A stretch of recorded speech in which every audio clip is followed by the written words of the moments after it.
করতে লাগলো গো। আমার আল্লাহ বলেন আমি ইউনূসের ডাক শুনছি, শুধু তাই নয় ইউনূসের ডাক আমি আল্লাহ শুনছি, শুধু শুনছি এমনটা নয়, আমি আল্লাহ ইউনূস রে কঠিন থেকে কঠিন মুসিবত থেকে আমি আল্লাহ উদ্ধার করছি, আমি ইউনূস রে উদ্ধার করছি। শুধু তাই নয়, এখানে আল্লাহ শেষ অংশটা আমাদের উদ্দেশ্যে ওয়াজ করছে। ওয়া কাযালিকা, এই শব্দটা আমাদের জন্য।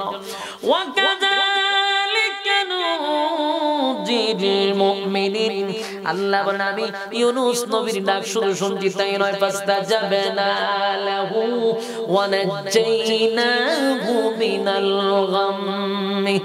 আল্লাহ বলেন ওয়া কাযালিকা নুজিল মুমিনিন ফাস্তাজাবনা লাহু ওয়া নাজ্জাইনাহু মিনাল গাম্মি।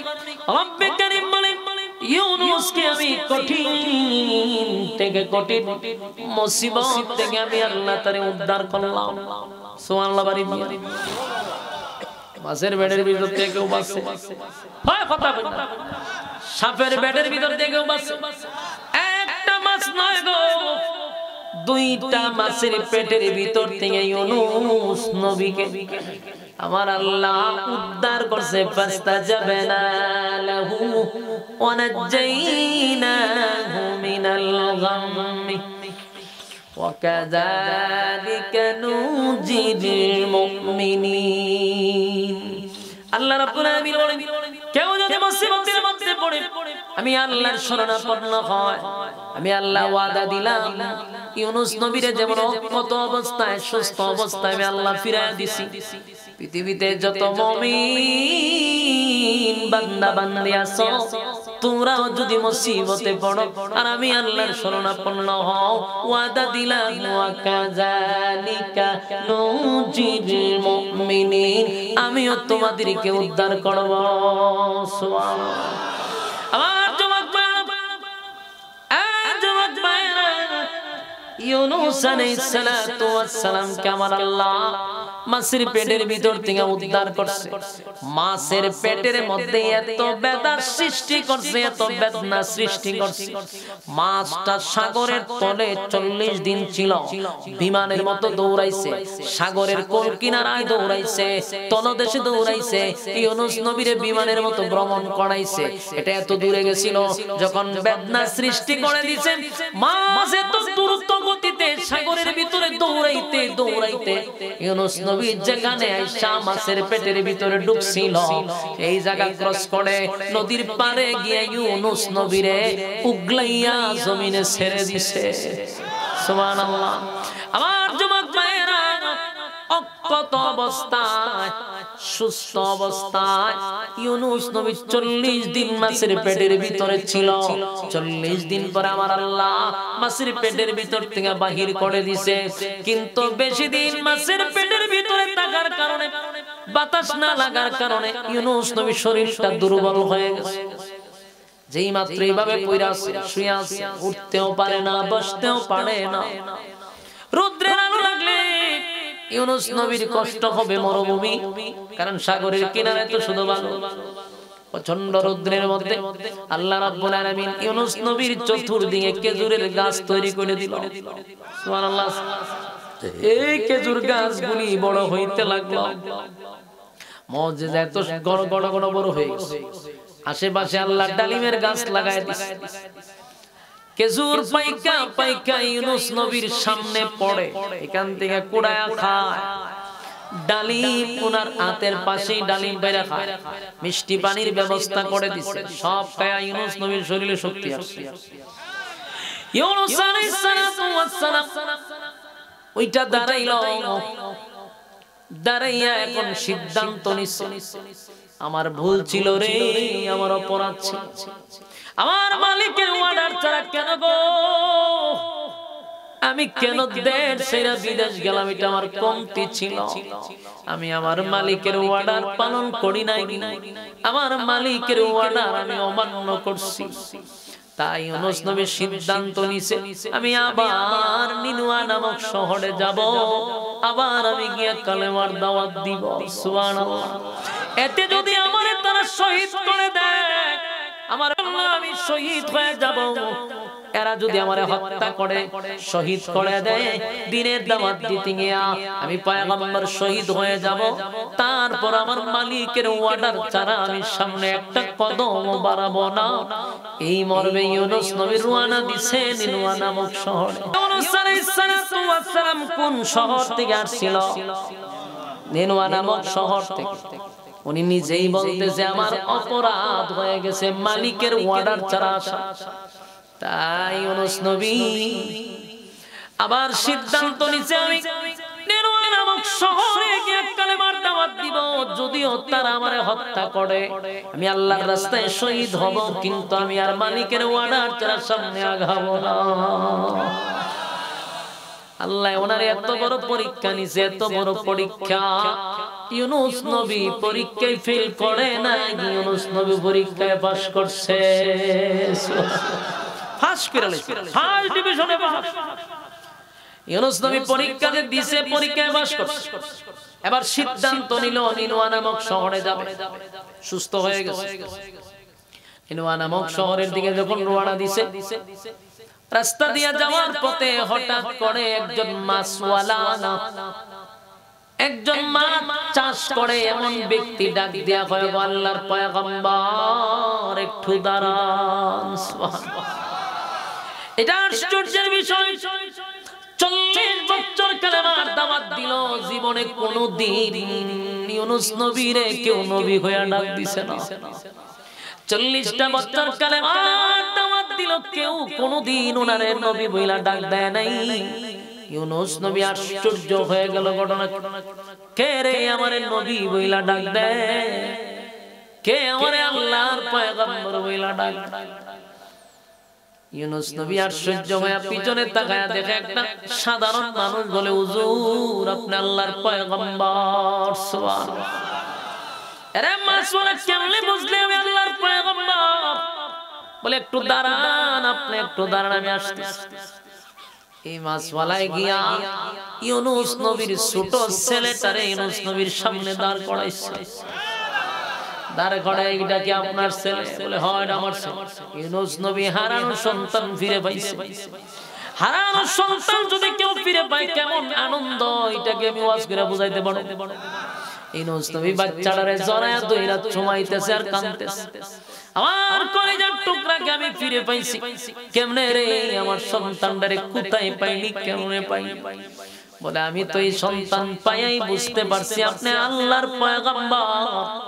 আমি তো জীবনে কোনদিন আপনাকে চিনার কথা না। আমি মূর্তির পূজা করতাম, আমি লামানাতির পূজা করতাম, কিন্তু আমার চোখ চলে গেছে যেদিন বাচ্চাটার আমার হাতে পাই, সেদিন থেকে আপনার রবের উপরে ঈমান আনছি, আপনার নবী মানি। সুবহানাল্লাহ। বললো একটা মাছ আমার সামনে কথা বলতেছে, আর বললো এটা আল্লাহর পয়গম্বরের আমানত, তোমার কাছে রাখো, আমানতটা আমার ফিরাইয়া দিবা। এটা মাছ ছিল না, একজন ফেরেশতা ছিল। আল্লাহ পরীক্ষা নিয়েছিল ইউনূস নবী। মাছ ছিল না, ফেরেশতা। ইউনূস নবীর কাছ থেকে মাছ জিবরাইল মাছের সুরত ধরে এখানে লইয়া গেছে বাচ্চা নিয়া, বলতেছে এটা ইউনূস নবীর পয়গম্বরের ছেলে, এটা তোমার কাছে আমানত রাখো। সেদিন থেকে আমি বুঝতে পারছি আপনার আল্লাহর পয়গম্বর, আমি আপনার আল্লাহর উপরে ঈমান আনছি। এখন বুঝেন ইউনূস নবী কত খুশি হয়েছে, নিজের বাচ্চা ফিরে পেয়েছে। বাচ্চাটারে জড়ায়া ধইরা কুলে ধইরা সুমাইতে এরপরে বাচ্চাটারে লইয়া নিনওয়া নামক শহরে রওনা দিছে। রাস্তা দিয়ে যাওয়ার পথে হঠাৎ করে আরেকটা কাটুরিয়া লোক ইউনূস নবীরে ডাক দিয়া কয়, আল্লাহর পয়গম্বর একটু দাঁড়ান। ইউনূস নবী পিছনে তাকায়া দেখে কাঠুরিয়া একজন নবীর আল্লাহর পয়গম্বর বইলা ডাক দেয়। ইউনূস নবী কয় 40 বছর কালেমার দাওয়াত দিলাম নিনওয়া নামক শহরে, কেউ কোনদিন আমার নবী বইলা ডাক দিল না, কেউ কোনদিন আমার নবী বইলা চিনলো না। আর আজকে নিনওয়া নামক শহর থেকে বহু দূরে এই জায়গার মানুষ আমার পয়গম্বর বইলা ডাক দেয়। সুবহানাল্লাহ। কাঠুরিয়া বলে, হুজুর এই যে ছেলেটা আপনার কুলিটাকে আপনার সন্তান? বলে হ্যাঁ। বলে তাইলে আপনি দাঁড়ান। কাটুরিয়া উনার বড় ছেলেটারে লইয়া ইউনূস নবীর সামনে দাঁড়াইছে। ওইটা যদি আপনার ছেলে হয়, এটা আপনার ছেলে। ইউনূস নবী বড় ছেলেটারে ধরায়া ধইরা কান্না শুরু করছে, আমার কলিজার টুকরা হারানো সন্তান আমি ফিরে পাইছি। কেমনে রে, কোথায় পাইলি, কেমনে পাইলি? বলে হুজুর, এই সন্তান পাওয়ার পরে আপনার রবের উপরে আমি ঈমান আনছি। বাঘ আমার সঙ্গে কথা বলছে, যেটা আল্লাহর পয়গম্বরের আমানত, এই আমানত তুমি ফিরাইয়া দিবা। বাঘ বাঘ ছিল না, এটা ফেরেশতা ছিল। ইউনূস নবীর পরীক্ষা আল্লাহ নেওয়া শুরু করছিল। ইউনূস নবী পরীক্ষায় পাস করছে, সন্তানও আল্লাহ ফিরাইয়া দিয়েছে। সুবহানাল্লাহ। দুই ছেলে লইয়া খুশি নি? কথা হয় না? আপনার ছেলে দুইজন যদি চলে যায় অথবা জানেন মারা গেছে, এরপরে যদি ফিরা পান, সুবহানাল্লাহ, কি খুশি। ইউনূস পয়গম্বর দুইটা সন্তানকে কোলে লইয়া খুশিতে আনন্দে দুজনে নিয়ে রওনা। রাস্তার মধ্যে কিছু লোক বলে, আল্লাহর পয়গম্বর একটু দাঁড়ান। সুবহানাল্লাহ। কতগুলা পকেটের ছেলে পয়গম্বর আটকে বলে, হুজুর আপনার বিবিরে আপনি সঙ্গে করে নিয়ে যান। সুবহানাল্লাহ। আমার বিবি কোথায়? বলে ওই ঘরের ভিতরে। ঘরের ভিতরে গিয়া দে বিবি সুস্থ, কোন ধরনের সমস্যা। বিবি বলে, প্রাণের স্বামী, হে বিন্দু পরিমাণ আমার ইজ্জতের কোনো সমস্যা হয় নাই। সুবহানাল্লাহ। আমি আগের মতো যেমন রেখে গেছিলেন এমনই আছি। কেমন এটা সম্ভব? বলে যে লোকটা আমারে ধরে আনছে, লুচ্চা জিনে লোক বালা না, খুব খারাপ, এর চোখ বালা। আমার আইন্দা ঘরের ভিতরে ঢুকাইছে, ঢুকাইয়া এই লুচ্চা যিনি ধরে আনছে লিডার, এ গিয়া পয়গম্বরের বিবির কাছে গেছে ধরতে।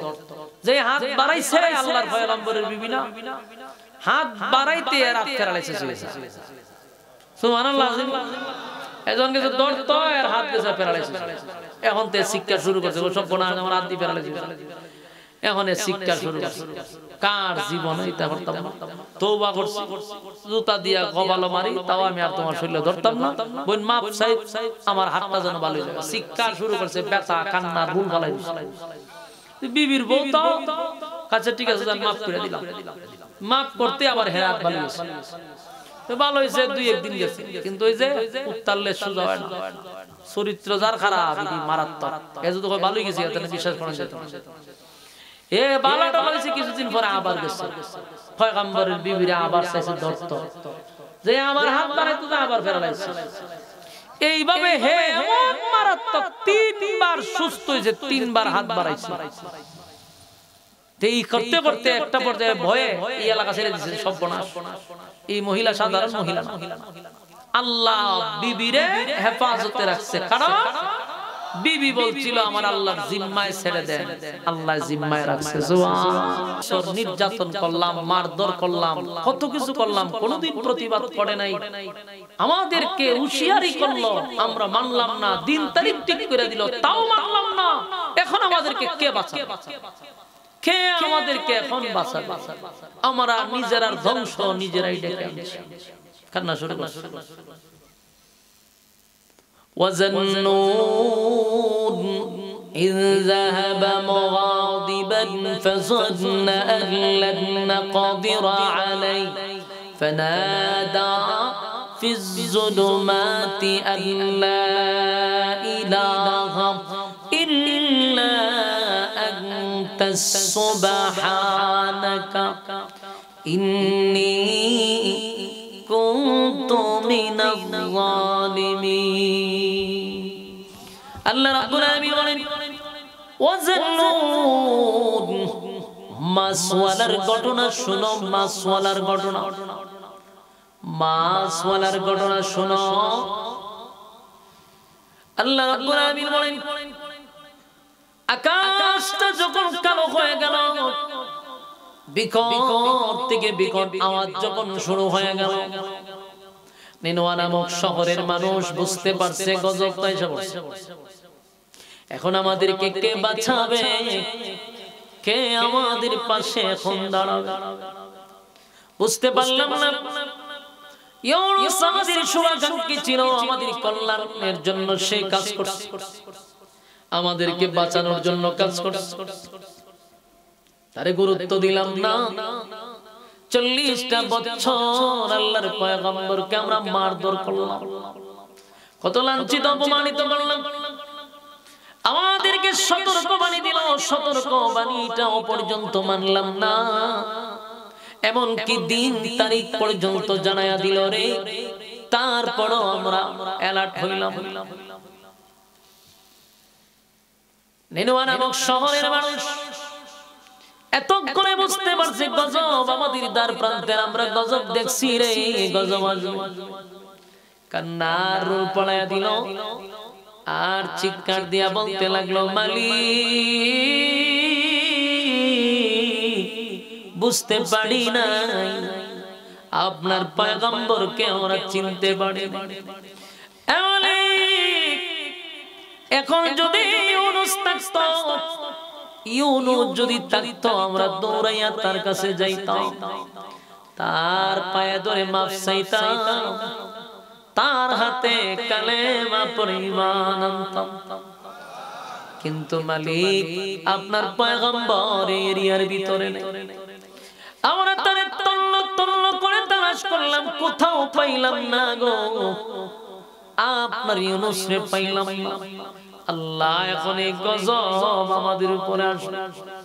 নেনুয়া নামক শহরের মানুষ কান্না শুরু করে দিল, পাগল পাগল হয়ে গেছে, কি করলাম কি করলাম, নিজের মাথায় নিজে কুড়াল মারলাম। কি ভয়ঙ্কর একটা পরিস্থিতিতে নেনুয়া নামক শহরের মানুষ পাগল হয়ে গেছে। হায় রে, এখন আমাদেরকে কে রক্ষা করে? এই মুসিবতের সময় কে আমাদের পাশে দাঁড়াবে?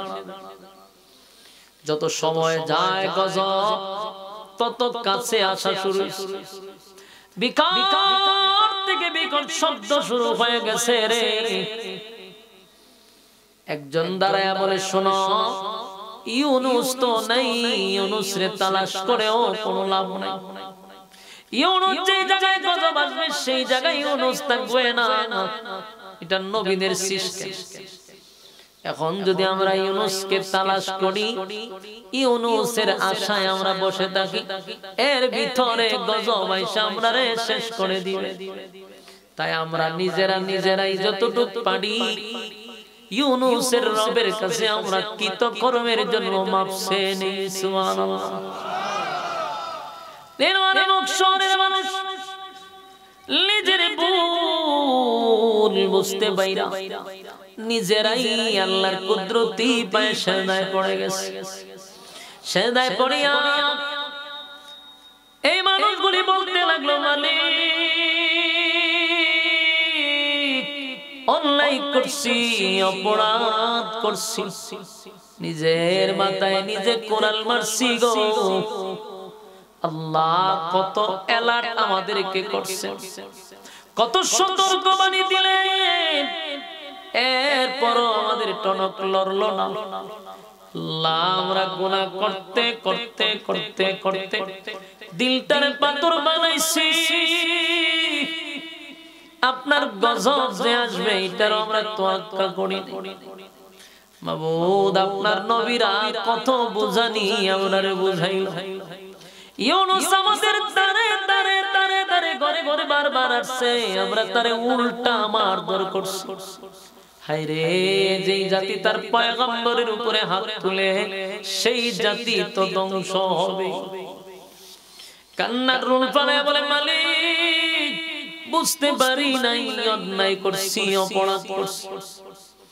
আজকে আপনার নবী নাই, যদি নবী থাকতো দৌড়াইয়া তার পায়ে পড়ে মাপ চাইতাম, আপনি মালিকের উপরে ঈমান আনতাম।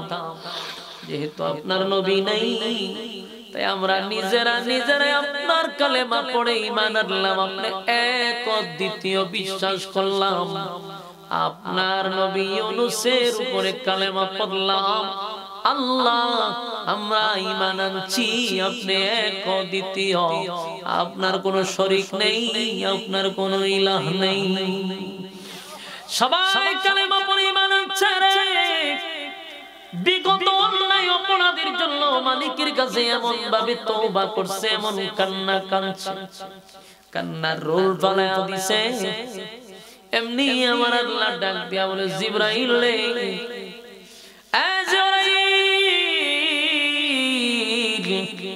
আমার গজব তো নাফরমানের জন্য ছিল, আমার গজব নাফরমানের জন্য ছিল, আমার গজব কোন মুমিনের জন্য ছিল না।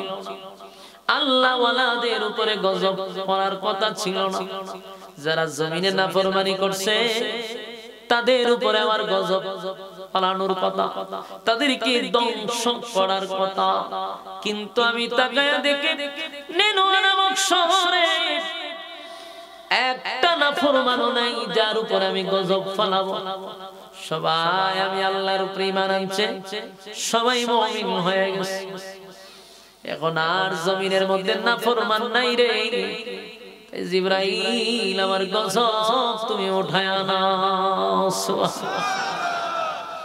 গজবের ফেরেশতা দিয়া গজব উঠায় আনিল। নিনুয়া নামক শহরের মানুষ আসমানের দিকে তাকায়া দেখে আসমানের রং আস্তে আস্তে স্বাভাবিক হয়ে গেছে, বিকট থেকে বিকট আওয়াজটা বন্ধ হয়ে গেছে।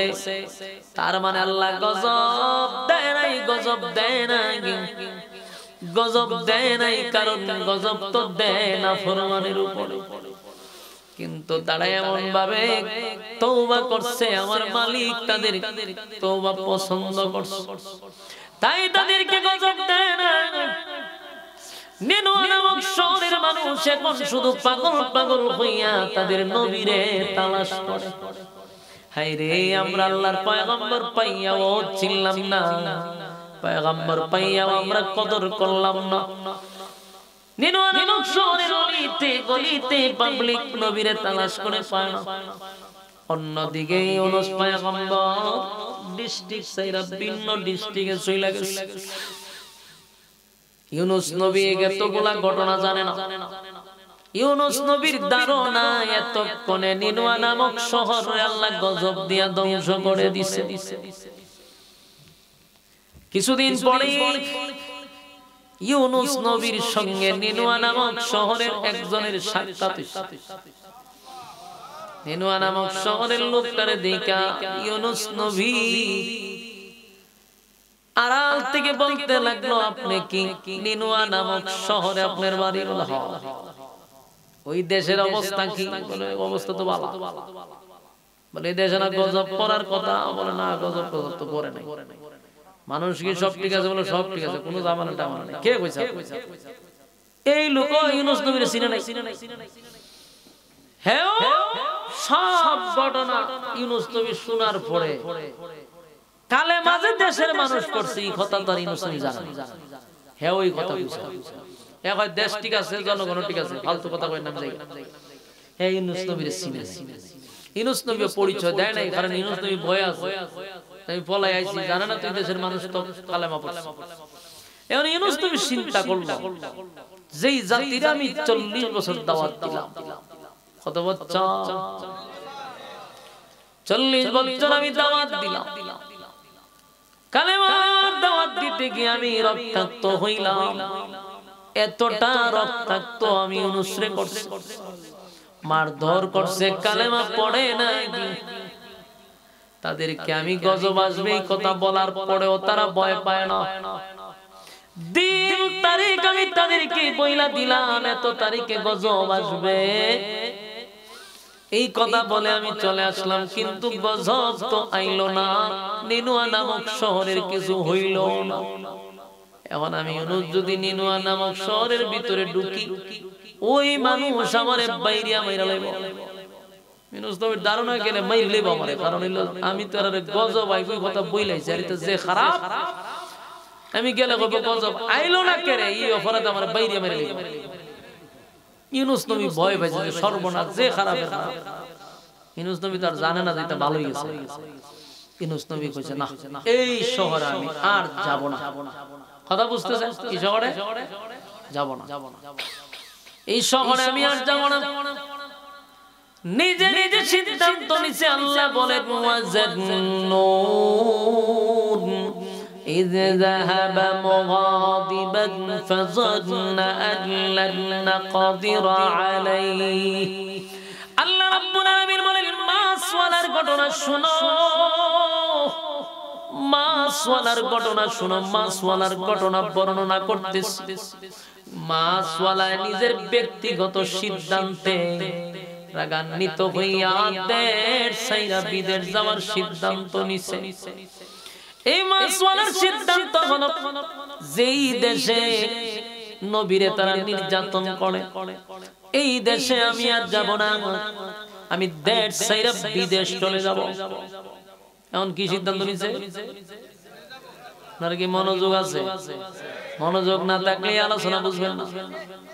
আপনারা মনে করেন না যে গিচ্ছা শুরু করছি, আপনারা কি মনে হয় গিচ্ছা? এটা গিচ্ছা মনে হলে আপনার ঈমান চলে যাবে, কারণ এটা ডাইরেক্টলি আয়াত থেকে সরাসরি ইউনূস নবীর ঘটনা। এটা কোনো বাপের গিচ্ছাও না, দাদার গিচ্ছাও না, ফিরেরও না, ল্যাংটারও না, জড়ারও না, ডাইরেক্ট কোরআনের ইউনূস নবীর ঘটনা বলতেছি। গিচ্ছা মনে হলে ঈমান যাবে আপনি। এজন্য মনোযোগ দিয়ে শুনেন। এটা ফরমালিন মুক্ত ঘটনা, যেটা আপনি নিঃসন্দেহে শুনতে পারেন যে এর মধ্যে কোনো ভেজাল নাই। বাবার গিচ্ছা, দাদার গিচ্ছার কত শুনতে, কাল্পনিক গল্প জড়া ল্যাংটার গিচ্ছার কত শুনতে, এগুলা শুই না ঈমানও ধ্বংস, আর ছায়ের বোঝার কোনো ফায়দা নাই।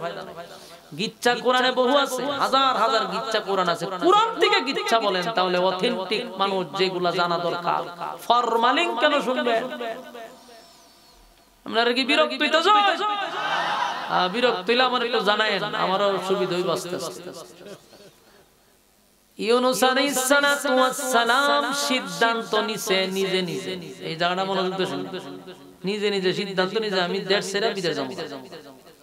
এই সিদ্ধান্ত কিন্তু আসমান থেকে আসে না। ওয়াজান্নুন, মাছওয়ালার ঘটনা তোমরা শোনো। মাছওয়ালা নিজে নিজে সিদ্ধান্ত নিছে গো, আমি আল্লাহর পক্ষ থেকে কোনো মেসেজ তার কাছে আসে না। নিজে নিজে সিদ্ধান্ত নিছে আমি দেশ ছাইরা বিদেশ যাব, দেশ ছাইরা আমি বিদেশ চলে যাব। আল্লাহর পক্ষ থেকে এখন পর্যন্ত কি আসে নাই? কোনো বার্তা আসে নাই। আর নবী রাসূলগণের নিয়ম হইল আল্লাহর পক্ষ থেকে তাদের কাছে বার্তা আসবে। এজন্য আল্লাহ বলেন ওয়াজান্নুন, তোমরা মাছওয়ালার ঘটনা মনোযোগ দিয়ে শোনো, স্মরণ করো। সে যখন রাগান্বিত হয় এবং রাগান্বিত হইয়া সে যখন চলে যেতে চায়, আল্লাহ এই কথাগুলি ডাইরেক্ট বলছে ওয়াজান্নুন, মাছওয়ালার ঘটনা শোনো। ইয যাহাবা মুগাদিবান ফাযান্না আল্লান নাকদির আলাইহি, এই মাছওয়ালা রাগান্বিত হইয়া চলে যাওয়ার সিদ্ধান্ত নিছে দেশ ছাইরা বিদেশ। আর এই সিদ্ধান্তটা একক ব্যক্তিগত ইউনূস নবীর সিদ্ধান্ত, আমি আল্লাহ না। ইউনূস নবী করছে কি, ওনারে দুই ছেলে আর ওনার বিবি, দুই তিনজনের লইয়া উনি দেশ ছাইরা বিদেশ যাওয়ার জন্য পুরা প্ল্যান করছে। তো বিদেশ যাওয়ার জন্য রাস্তা দিয়ে রওনা দিছে। কিন্তু উনি যে আল্লাহর সিদ্ধান্তের অপেক্ষা করলো না, আল্লাহ কি ওনারও ছেড়ে দিব?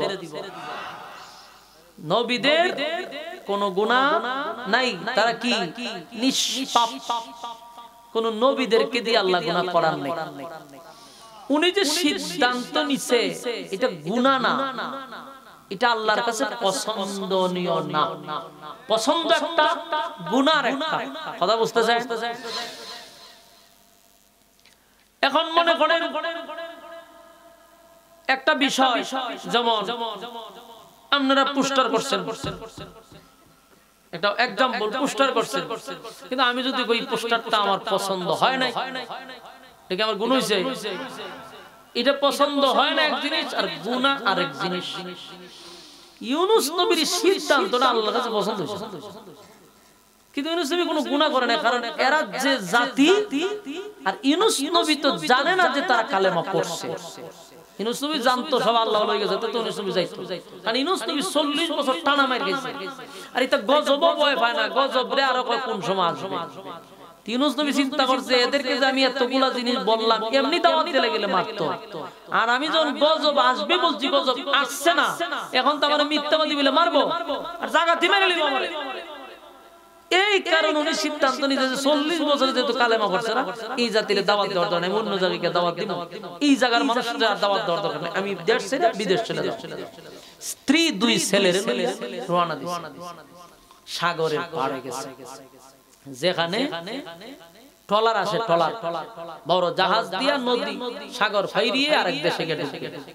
তো রাস্তা দিয়ে যখন রওনা দিছে, রাস্তার মধ্যে কিছু গুন্ডা বাহিনী আয়া খারুছে, ঘেরাও করছে। এদের মধ্যে কয়েকজন বলতেছে যে আপনার সন্তান আর আপনি চলে যান, কিন্তু মহিলাটার আমরা হাতে দিয়া দেন। দেখেন তো এখানে নাউজুবিল্লাহ আসেনি, আছে থাকলে কইবেন, আপনার এলাকা যদি না থাকে কইতে কইবেন।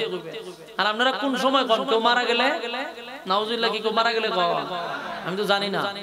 আর টাঙ্গাইলের মানুষ কোন সময় নাউজুবিল্লাহ করে তোমার জানা দরকার। চিন্তা করে ওই লোকগুলা এসে বলে এই মহিলাটাকে দিয়া দেন, বাকি আপনি চলে যান। চিন্তা করেন, আল্লাহর পয়গম্বরের বউ, সাধারণ কথা, নবীর বউ, নবীর বিবির আটকায় দিছে। যে আটকাইছে হইল ওই এলাকার সবচেয়ে বড় লুচ্চা কোম্পানির সদস্য। এই যে রাস্তা দিয়ে কোনো মহিলা গেলে, মাইয়া বান গেলে আটকায় দেয়, এটা তার স্বভাব। ইপটিজিং করে, আটকায় দেয়, এই মহিলাদেরকে নিয়ে এরাইকা দেয়। এরকম তার ব্যাপারে কথা বলার সাহস কারণে সে এলাকার সবচেয়ে বড় ভয়ঙ্কর এক নেতা, তার গুন্ডা পান্ডারা আইসা ইউনূস নবীরে ঘেরাও করছে।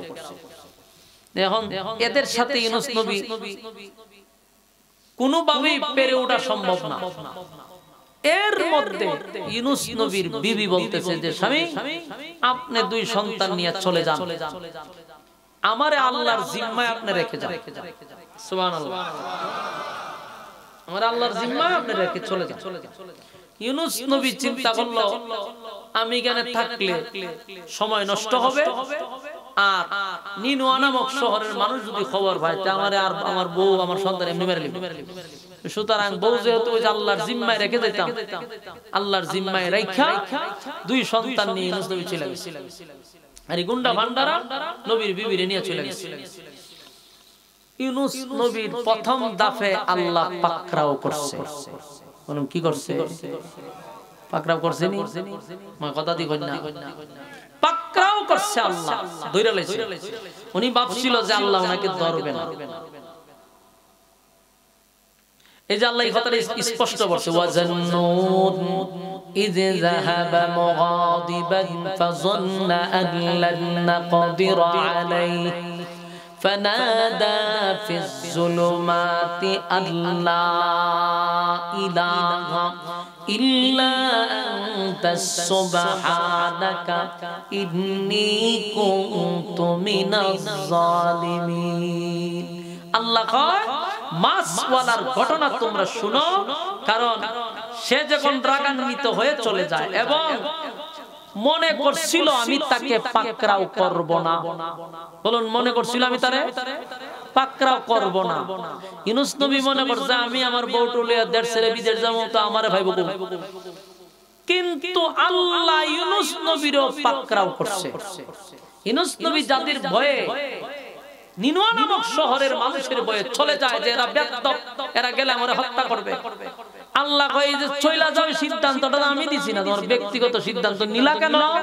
আল্লাহ পাকড়াও করছে, নবীর আল্লাহ ছেড়ে দিয়েছে, পাকড়াও করছে। প্রথম দফে বিবিরে আটকায়া দিছে।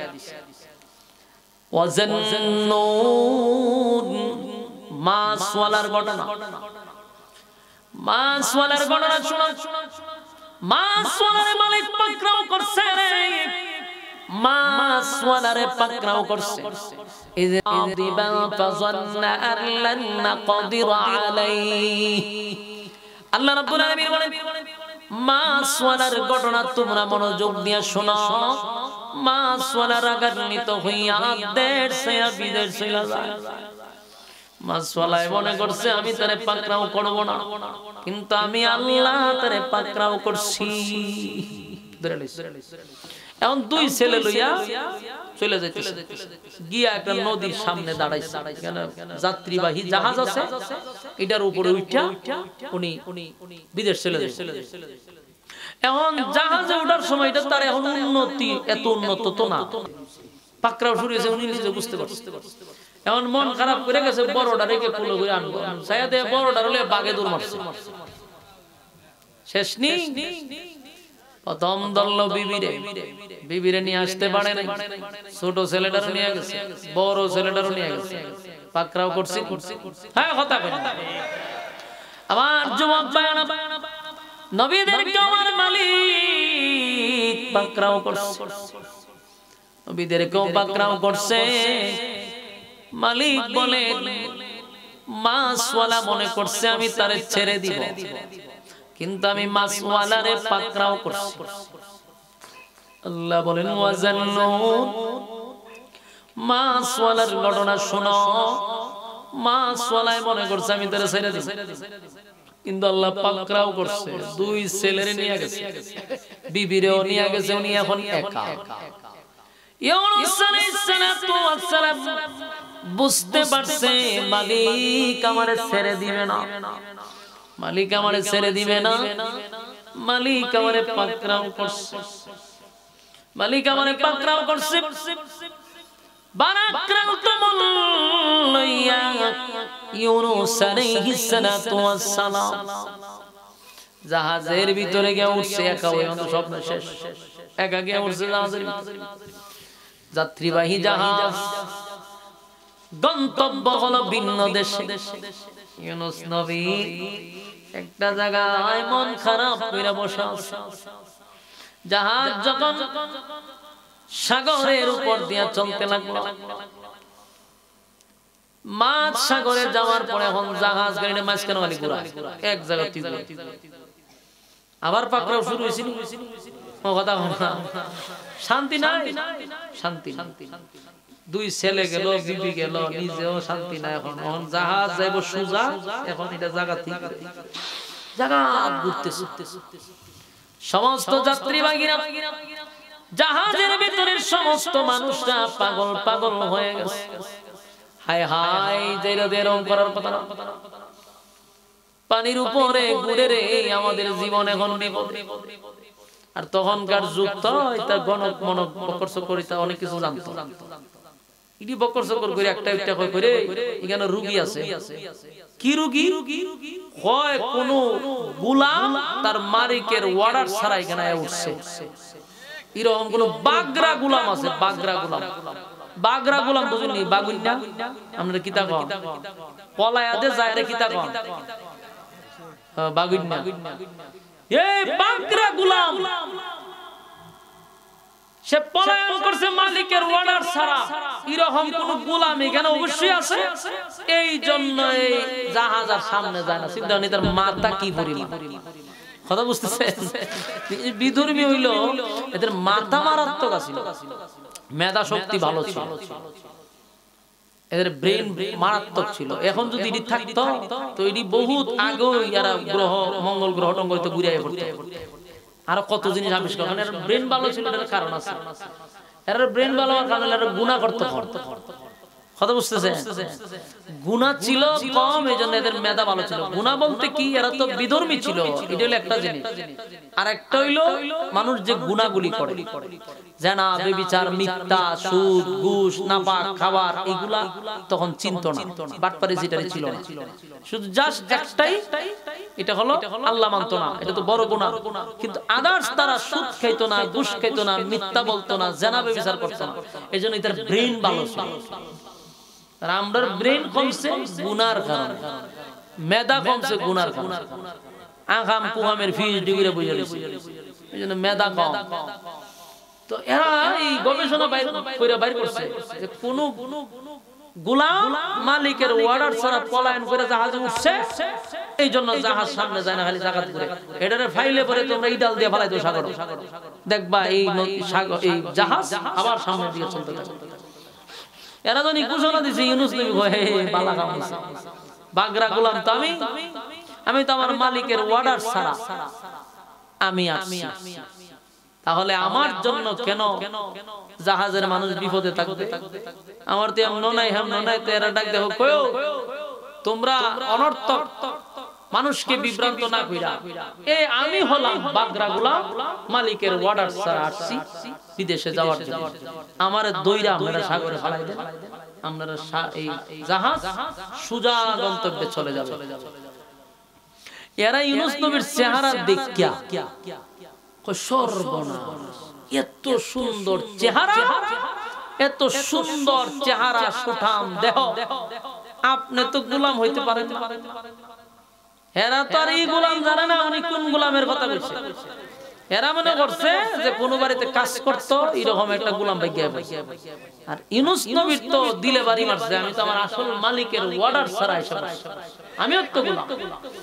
হেরার বক্তব্য বলে যে না, গোলামের চেহারা এমন না, আপনি তো বাদশার চেহারা লয়ে আসছেন, গোলামের চেহারা এমন না। ইউনূস নবী কয় আমি গোলাম, আমি মালিকের অর্ডার ছাড়া আইছি। না, এটা হবে না। আমনেরে যদি আমরা সাগরে ফালাইয়া দিই, তাহলে এখন তো সাগরের মাঝখানে জাহাজ পানির উপর দিয়া ঘুরে, আর আপনারা যদি ফালাই দেয় তাহলে জাহাজ পানির নিচে ঘুরবে। আপনার মতো এরকম সুন্দর চেহারা সব বনাস, আপনারা ফালানো যাবে না। এখন এরা কয় আমরা কি করি, অপরাধী তো বাইর করতে, অপরাধী বাইর করার জন্য, অপরাধী বাইর করার জন্য এরা লটারি মারছে। লটারিটা যখন দিব, যার নাম উঠবে তারে উড়ায় ফেলাবে। এখন তোমরা এটা মাইনা নাও, কারণ যখন লটারিতে কেউ নাম উঠবো তোমরা বুঝে নিও যে এটা তোমার কপালের দোষ। কিসের দোষ? তোমরা নাম উঠলে তোমরা বুঝবা যে এটা কপালের দোষ, নসিবের দোষ। প্রস্তুতি নিবা, ইডাল দেওয়া। এখন মানুষ না ভাইরা রাজি হইছে, না ভাইরা কি যে রাজি। লটারি শুরু হয়ে গেল, সমস্ত যাত্রীরা ভয়ে আতঙ্কে আছে। হায় হায়, যদি আমাদের নাম উঠে তাহলে তো জীবন শেষ। কিন্তু যখন লটারি শুরু করলো, প্রথম নাম উঠছে ইউনূস নবীর নাম। আল্লাহ পাকরাও করছেন মাছওয়ালার ঘটনা শোনো। ইয যাহাবা মুগাদিবান فظن أن لن نقدر عليه। এই মাছওয়ালার ঘটনা শুনো। মাছওয়ালা মনে করছে আমি তারে পাকড়াও করব না, কিন্তু আল্লাহ পাকড়াও করছেন। এবার নাম উঠছে ইউনূস নবীর নাম। সমস্ত জাহাজের যাত্রীরা কয় এই নাম ইউনূস কার? বলে আমার। সব বনা হুজুর আমার নাম দুইটা গেছে। এরপরে না না না, নাম উঠলেও হবে না, উনারে পানিতে ফেলানো যাবে না, কারণ এটা ভুলে উঠছে। এই লোক ফালাইলে আপনার জাহাজ উল্টে দিব। এত সুন্দর চেহারা, পূর্ণিমার চাঁদের মতো চেহারা, আর নবীদের চেহারা তো বুঝেন, এটা আপনার ওয়াজ করে বুঝানো যেত। যেই সময় যেই যুগে নবী পাঠায়, এর থেকে সুন্দর আল্লাহ পৃথিবীতে আর কাউরে পাঠায় না। ইউনূস নবীর চেহারা দেখে ব্যাকল, যেমন সুন্দর চেহারা লোকরে ফালাইলে আমরা বিপদ আছে। নাম উঠছে একবার ইউনূস নবীর নাম। এরা কয়টা ভুলে উঠছে আরেকবার লটারি টান, আরেকবার লটারি টান দিয়া দেখি কেন ইউনূসের নাম। কয়টাও ভুলে উঠছে, আবার টান দাও, আবার টান দিয়া দেই ইউনূস নবীর নাম। এইভাবে ইউনূস নবীরে বাঁচানোর জন্য 10 বার নবীর নাম ওঠার পরে জাহাজের সব মানুষ একজনের দিকে আরেকজন তাকায়। ঘটনা কি? এই লোকরে তো গোলাম মনে হয় না রে, কিন্তু বারবার তার নাম উপরে উঠে। ওই হুজুর আপনি ঘটনা খুললা কোন? ইউনূস নবী বলে আমি আমার মালিকের একজন পাঠানো পয়গম্বর। আল্লাহ আমারে পছন্দ করে দুনিয়ায় পয়গম্বর হিসেবে পাঠাইছে। আমার মালিক হলেন যিনি আপনি আমাকে সবাইকে সৃষ্টি করছেন। এই স্রষ্টা হলো আমাদের মালিক। আমি ওই মালিকের অর্ডার ছাড়া দেশ ছাইরা বিদেশ যাওয়ার সিদ্ধান্ত নিছি, তাই আমার মালিক আমারে পাকড়াও করছে।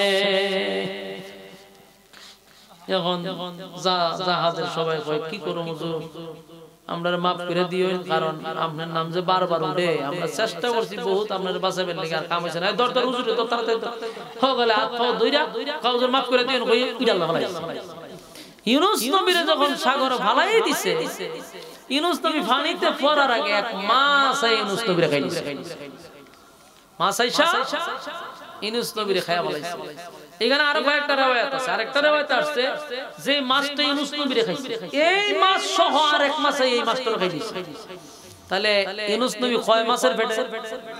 2 মাছের পেটের ভিতরে চলে গেছে। সুবহানাল্লাহ। এতক্ষণে মাছওয়ালা কেন বলা হয়েছে দেখছেন? কেন ইউনূস নবীর নামে উপাধি ছিল মাছওয়ালা? কারণ মাছের সাথে ওনার একটা সম্পর্ক আছে, আর এই সম্পর্ক হলো মাছের পেটের ভিতরে। এতক্ষণ বুঝছেন মাছওয়ালা কেন আল্লাহ বলছে? ওয়াজান্নুন, মাছওয়ালার ঘটনা শুনো। এই মাছওয়ালা মাছের পেটের ভিতরে ঢুকে গেছে ইউনূস পয়গম্বর। যেই মাত্র মাছের পেটের ভিতরে ঢুকছে, বলুন তো দেখি কেউ যদি মাছের পেটের ভিতরে ঢুকে মানুষটা কি বাঁচতে পারে? সাপে খাইলে মানুষ বাঁচে, বাঘে খাইলে বাঁচে। ইউনূস নবীর একটা নয় রে, দুইটা মাছের পেটের ভিতরে ইউনূস নবী বাঁচার কথা নয় গো, বাঁচার কথা না। কিন্তু ইউনূস নবীরে যখন মাছে খাইছে, আল্লাহ কয় ইউনূস রে মাছরে অর্ডার দিছি খাওয়ার জন্য, মাছরে অর্ডার দিছি, মাছরে অর্ডার দিলাম খাওয়ার জন্য, কিন্তু হজম করার অনুমতি আমি আল্লাহ দেই নাই। আল্লাহ বলছে মাছরে অর্ডার দিছি তোরে আমি খাওয়ার জন্য, কিন্তু হজম করতে পারবি না। আমার ইউনূসের শরীরে বিন্দু পরিমাণ কোনো টাচ লাগতে পারবে না। ইউনূস নবী মাছের পেটের ভিতরে যাওয়ার পরে বুঝতে পারছে আমার মালিক আমারে পাকড়াও করছে, আমার মালিক আমারে পাকড়াও করছে গো। ইউনূস নবী বিপদে পড়ে গেছে, মুসিবতে পড়ে গেছে। মুসিবতে পইরা ইউনূস নবী তখন বলতে লাগলো লা ইলাহা ইল্লা আনতা সুবহানাকা ইন্নী কুনতু মিনাজ জালিমিন। আল্লাহ রাব্বুল আলামিন বলেন ওয়াজাল্লুন, মাছওয়ালার ঘটনা শোনো। ইয যাহাবা মুগাদিবান ফাযান্না আন লান নাকদির আলাইহি ফানাদা ফিজ যুলুমাতি আল্লা ইলাহা ইল্লা আনতা সুবহানাকা ইন্নী কুনতু মিনাজ জালিমিন। আমার জবাব এখান থেকে তোমার আর আমার শিক্ষা গ্রহণ করা দরকার। এখান থেকে আপনি আর আমার শিক্ষা গ্রহণ করা দরকার। শিক্ষাটা হলো ইউনূস আলাইহিস সালাতু ওয়াস সালাম যখন মাছের পেটের ভিতরে চলে গেছে, আমার আল্লাহ ইউনূস নবীরে পাকড়াও করছে। পাকড়াও করিয়া ইউনূস নবী পেটের ভিতরে গিয়া সর্বপ্রথম মুসিবতের মধ্যে পড়ে শরণাপন্ন হইছে কার? আল্লাহ বলেন ইউনূস আমার পাকড়াও যখন ইউনূস নবীরে করলাম, কিন্তু ইউনূস মুসিবতে পড়া শরণাপন্ন হইছে আমি আল্লাহ। লা ইলাহা ইল্লা আনতা সুবহানাকা ইন্নী কুনতু মিনাজ জালিমিন। ইউনূস নবী আল্লাহরে ডেকে ডেকে বলল তুমি ছাড়া আর কোনো ইলাহ নাই এবং তুমি পবিত্র সত্তা। আমি অপরাধ করছি, আমি অন্যায় করছি। আমার জবাব ভাইরা, ইউনূস নবী মুসিবতের মধ্যে পড়ে লা ইলাহা ইল্লা আনতা সুবহানাকা এই শব্দটা ১.৫ লক্ষ বার পড়ছে। ৪০ দিন ছিল মাছের পেটের ভিতরে। কতদিন? ৪০টা দিন মাছের পেটের ভিতরে তাইকা ইউনূস নবী লা ইলাহা ইল্লা আনতা সুবহানাকা ইন্নী কুনতু মিনাজ জালিমিন। লা ইলাহা, আল্লাহ ছাড়া কোনো মাবুদ নাই, আল্লাহ ছাড়া কোনো মাবুদ নাই, কোনো ইলাহ নাই। আল্লাহর কোন কীর্তন গাওয়া শুরু করে দিল। আল্লাহ আমি বুঝতে পারছি আপনি পবিত্র আর আমি গুনাহ করছি, আমি অন্যায় করছি আপনার অনুমতি ছাড়া। আপনার অনুমতি ছাড়া, আপনি মালিকের অর্ডার ছাড়া আমি গোলাম যে দেড় বাচ্চা। এই জন্য আপনি আমার পাকড়াও করছেন। আপনি পবিত্র আল্লাহ, আমি এই জায়গায় পবিত্র না, কারণ আমি তো আপনার অর্ডার অমান্য করছি। সব শক্তি আপনার আল্লাহ, আপনি ছাড়া কোনো ইলাহ নাই, আপনি সর্বশক্তিমান আল্লাহ, আমি দুর্বল আল্লাহ, আমি নগণ্য, আপনি পবিত্র। একের পর এক ইউনূস নবী আল্লাহর প্রশংসা করতে লাগলো, নিজের ছোট করে দিল, আল্লাহর শরণাপন্ন হয়ে গেল। বলুন এখান থেকে শিকার দরকার আছে, মুসিবতে যখন পড়বেন কার শরণাপন্ন হবেন? আরো জোরে।